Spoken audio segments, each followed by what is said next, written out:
মাসিক বা হায়েজ অবস্থায় মহিলাদের করণীয় আমলগুলো কি যদি নামাজ না পড়তে পারি? অনেক মা বোনদের এই প্রশ্ন। মাসিক অবস্থায় আমরা কি করতে পারবো, কি করতে পারবো না, আমরা বিভিন্ন সময়ে উত্তর দিয়েছি।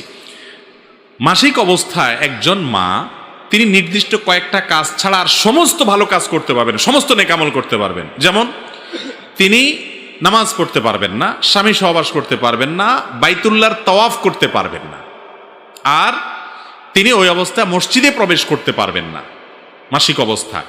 এবং জমহুর এবং সংখ্যাগরিষ্ঠ আলেমদের মতে মাসিক অবস্থায় কোরআনও তেলাওয়াত করবেন না।